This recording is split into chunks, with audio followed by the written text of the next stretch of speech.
Hello, BookTube. This is completely impromptu because I did not think of doing this at all, but I figured I had some time. And as you see, we're in a different perspective in my room because we're going to do a shelf tour.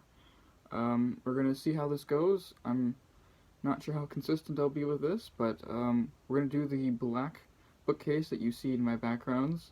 And we're going to do the very top case, which has a lot of classics on there, so Oxford World Classics and Modern Library and a couple of others mixed in. So we'll go through that and see how it goes.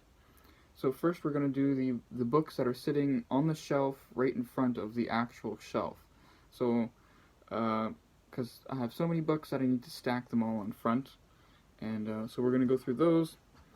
The first off is Guy de Maupassant, A Day in the Country and Other Stories by translated by David Coward. And then we have two books by Dumas, Alexander Dumas. We have The Black Tulip, and then we have Lorraine Margot, which is a bit of a thicker one. Just a note with these tours, most of these books I have not actually read, and there's a reason for that. It's because most of my entire library I've acquired in the last 4 or 5 years. And I've acquired probably 1,000 books, or give or take, maybe even more, in that time period. So I've been acquiring books way more than I've been able to read them. And usually when I read books and I don't think they're worthy to keep on my shelf, I get rid of them. And so that means my books that I've read versus I haven't read, that ratio is pretty small as of now. So, continuing on with Oxford World Classics, we got Charlotte Decore, Zefloya, or The Moor, which is actually one of the books I have read on my shelf. I had to read this for a university class, and I didn't consider it very good. It's a Gothic novel, and I don't really not usually into Gothic novels when the whole intent is to be shocking and whatever. So, and that's what this one is. It's trying to be shocking and depressive and whatnot, and I don't really care for that. And then we got Zola the Kill, and then we got also La Bête Humaine by Zola as well. I'm not really sure what to think of Zola. I have a few of his novels, but I have not read any of them yet, and I'm not sure how interesting he'll be. I'm rather skeptical of his influence, but I've picked up books of his when they're cheap. And then we have Edith Wharton's The Children, which is a novel of hers I've never heard anyone talk about, so I'm not sure if this is worth reading. So we'll see. And then we have a stack of Modern Library editions. We've got The Return of the Soldier, Silas Marner.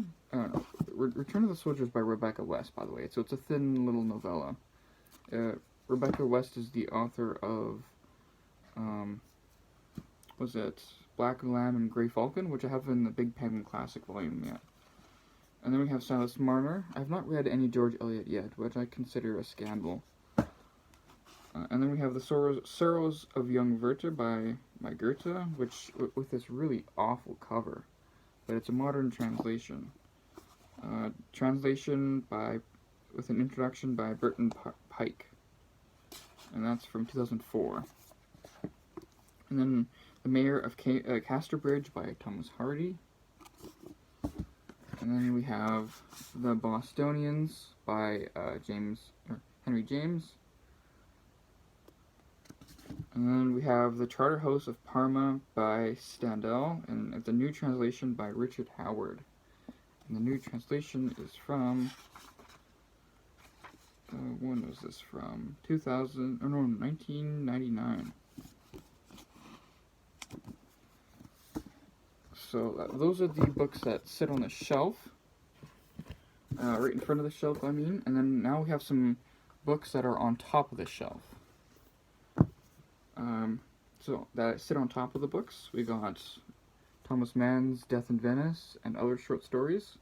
I've read almost this entire volume, and this is the David Luke translation. I strongly recommend David Luke as a translator, because this is remarkable. Thomas Mann, of course, I recommend his short stuff as well, but I really enjoyed Thomas Mann, and David Luke has a really long introduction to this as well. I think it's almost as long as it's 44 pages long, which for an introduction in vintage, you don't really get that very often. And then we have The Warden by Anthony Trollope. This I have also read, and it's a nice little volume. Great place to start if you're looking to read some Trollope. And then we have vintage, we have Elizabeth Gaskell, we have Wives and Daughters, which is her thick book that she was writing on her deathbed, or when she ended up dying. She never finished this book, but it was almost done. Like, if she was to live a little bit longer, she would have certainly finished this book. I have not read any Gaskell yet, though I own at least 2 or 3 of her novels, because I'm not always sure where to start with her. I have her very first novel, which we'll get on the shelf, and then I also have this is her last novel, and it doesn't seem right to read her very first novel or her very last novel, or unfinished last novel, as my introduction to this author, when you've got other classics like North and South and Cranford that everyone seems to enjoy a lot more. So I've been holding out on reading her for now. So I think we'll go from left to right, because we continue with another vintage. We got The Death of Ivan Ilyich and Other Stories. This is Tolstoy. And this is a translation by Pevier and Volkonsky. And I've not read any of these stories except for the title story. I've read this translation of The Death of Ivan Ilyich, and it's very good. I quite like this, quite like that story. But this has other lesser-known Tolstoy works, like The Devil, the Diary of a Madman, Elosia the Pot, The Forged Coupon, After the Ball, and then there's that novella, Hadji Murat, Hadji, and then Murat. And this is from 2009, this translation. So, nice collection of Tolstoy short stories. I should be reading more Tolstoy from here. Where am I going to put these? Let's put it right here.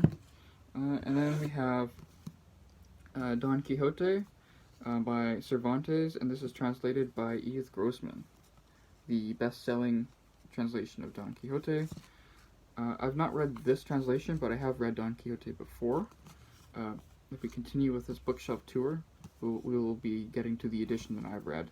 But I've heard a lot of really good things from this translation, that this is the one to get, because Grossman really brings out the humor in Don Quixote. And next we go to Victor Hugo, Les Miserables. This is a Penguin edition. The translation is from 1965?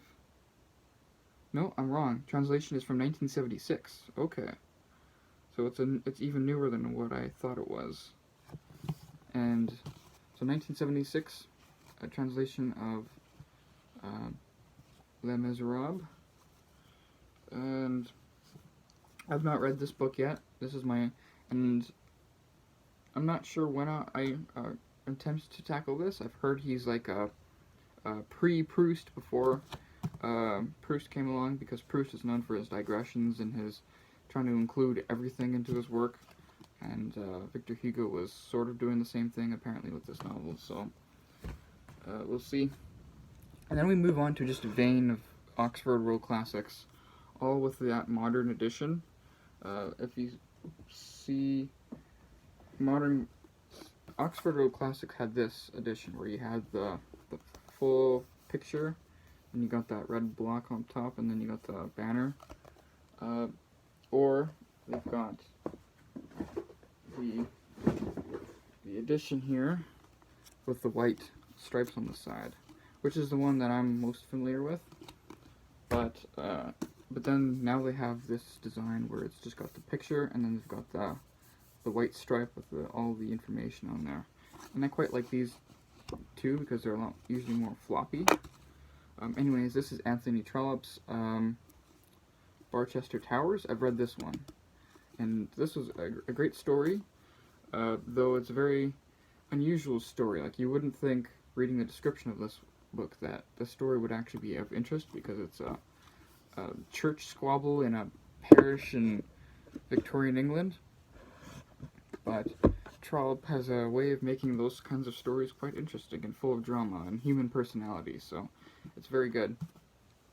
This is a Trollope I've not read. This is He Knew He Was Right, a big chunkster, and it's one of his standalone novels, and it clocks in at over 900 pages. For a while, this was the only Trollope I owned, and I wasn't sure if this was a good introduction to Trollope, so I held back. Now that I've read some Trollope, I wonder if I'll give this one a try. Yeah. And then we go to Anne Radcliffe, The Mysteries of Udolpho. Another Gothic novel, or not Gothic classic, and it's quite thick as well. It's almost 700 pages. The reason why I have this novel is not because I've thought Anne Radcliffe is interesting, because apparently she can be quite boring, well, just continuing on that, I've heard someone say that for 100 pages you have just someone stuck in the same room doing nothing, and then maybe in 5 pages there's all of a sudden a ton of action, and you have that whiplash of 100 pages of really boring, and then you got 5 pages of action, because it's about, I think, someone stuck in a castle or gloomy medieval fortress. So, and the reason why I have this is because Jane Austen actually spoofs Anne Radcliffe in one of her novels. Forget the name of it. At the top of my head, it's one of the few Jane Austens I have not read yet. But is it? No. I don't remember what the title is. Sorry. But she spoofs off Gothic novels in one of her novels, and because the title character, or one of the characters in her novel, actually reads this specific novel, and it kind of spoofs it off. Spoofs the Gothic genre. So, and I've been holding off reading that Jane Austen book until I read Anne Radcliffe. So. And then we get another Gothic classic, The Private Memoirs and Confessions of a Justified Sinner. This is by James Hogg. You got that distinct cover on there. It's very short. And this book takes off, The Justified Sinner is taking off like a spoof of Calvinism, because James Hogg was Scottish, and Scotland was very Calvinist in its Protestantism. And if you know Calvinism, you'll know that part of their creed, or religious creed, is being knowing that you're saved, you're one of the God's elect, chosen from before the foundations of the world, where God chooses people who will be saved and who will be damned. And I guess this character here, a heretical Calvinist minister who's led to believe that he is one of the elect, predestined for salvation, and thus above the moral law, and so he can do anything that he wants as one of the elect, because God chose him to go to heaven, and that can't be changed. And so there's that one. I have not read that one yet. Then we have Kate Chopin, The Awakening and Other Short Stories. I've not read The Awakening yet, but I've read a few of the short stories in this volume. Yeah, I've read a few. One of them, though, that was really quite distinct, that really stuck out to me, was Athenais, or Atheneaise. And there's a lot of like those little accents on the letters. So the E has an accent, and then the I has the 2 dots on top. Let's see, Athenais. It's 30 pages, and it's a very good story about a married woman who's disillusioned with being married, and so she goes off into the city and rents a room by herself, and she does that for a while, and then she meets a person and talks with them, and somehow in the midst of this she comes to an understanding of what it means to be a married woman and whether or not she'll be happy in that kind of lifestyle, and goes back to her husband, full of fondness and affection for him, and kind of fits back into her role, this time as a loving wife instead of as a disillusioned wife. And the reason why I say that's interesting is the way how Kate Chopin explores these emotions and these considerations, where she becomes a wife on her own terms instead of on the terms of the people around her. And I found that really quite a striking story. Speaking of Elizabeth Gaskell, we got Mary Barton. This is her first novel, and it's very industrial. It's more of an industrial commentary, like activist kind of novel, than about the Industrial Revolution in England at the time. As you see, the cover is like that too. You got the wealthy man with the top hat, and then the workers, and then the family, the mother with the baby, kind of confronting the wealthy man. And then we come to Mark Twain. We got 2 books by Mark Twain. We got The Adventures of Tom Sawyer, and then we have The Adventures of Huckleberry Finn. And I've read both of these. I've read Huck Finn twice. But I don't really like Huck Finn very much. And I know that's heretical to say because it's considered a classic and everyone loves it. But I really don't like this book. I think it's very uneven, and I think its unevenness undermines any kind of effectiveness that it does have. And especially that ending. It's so awful. Tom Sawyer is a lot more. I find that it's not a serious novel, but it's a very enjoyable novel, and it's actually, well, it's serious. It's more serious than what it seems like on the surface, because Tom Sawyer, he goes through a lot, and it's not just him painting fences and tricking friends to have them paint the fence for him. It's more than that, and I really appreciate it, even though I don't have any illusions that it's super deep and complex. It's a lot more interesting as a novel than the children's story that most people believe it is.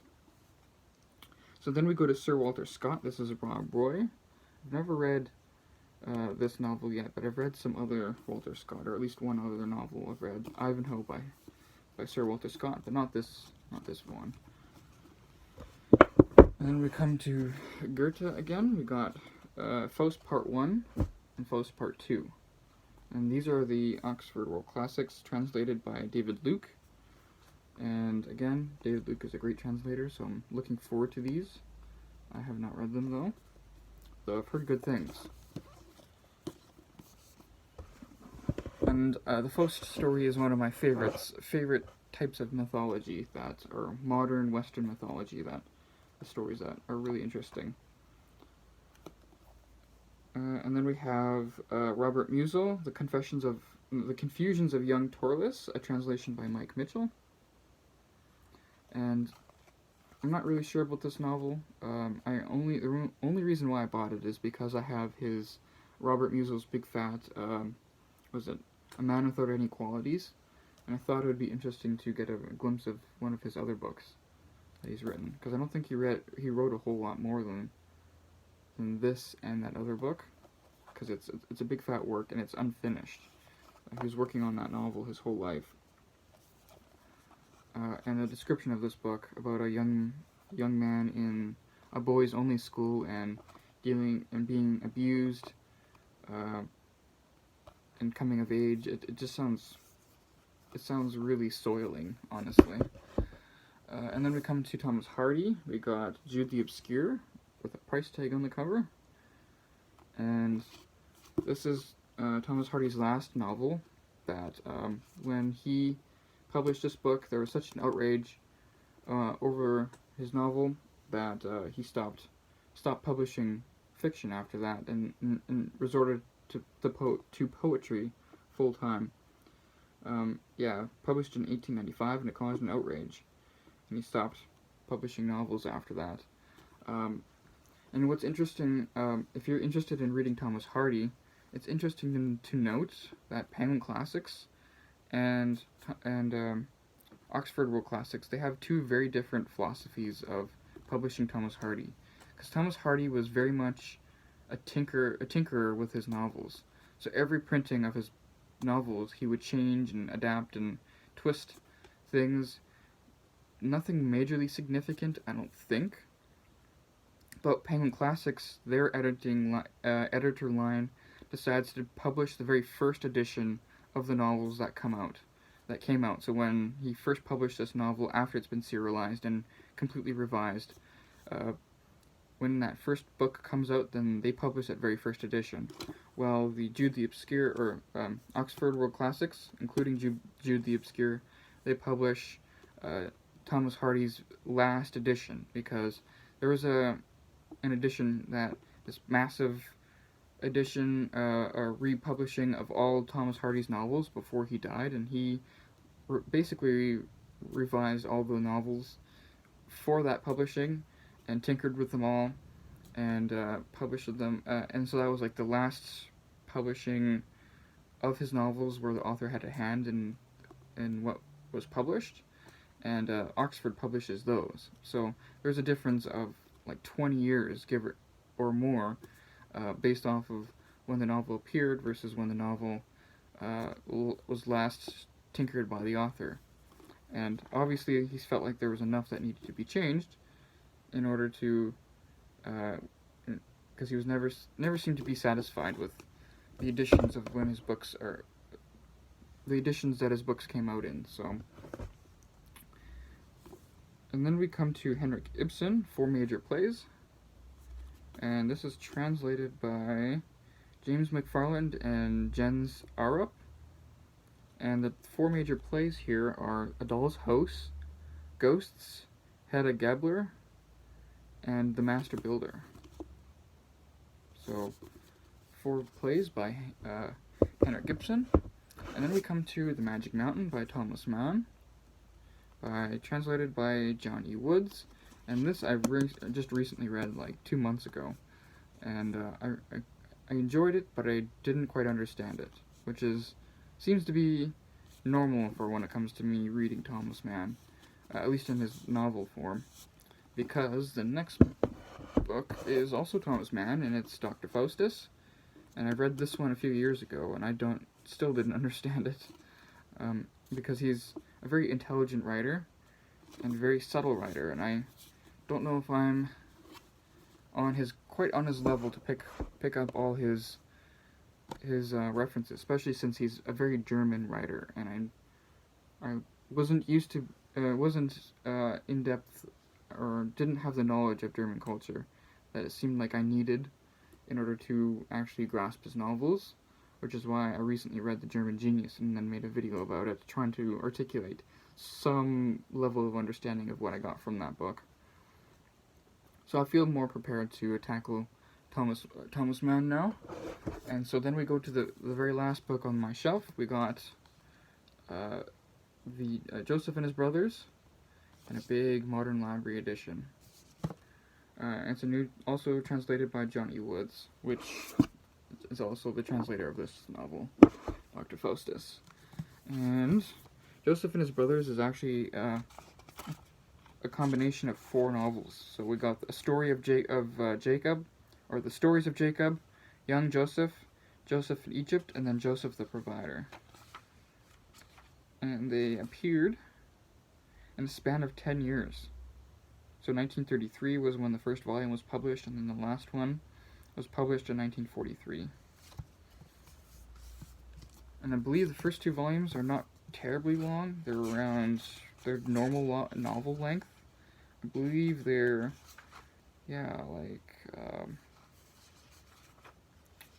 300 pages for the first novel, and the next novel is around 250 pages, or not even, and then the next 2 novels are like 500 pages each, which is why this is such a bloated length.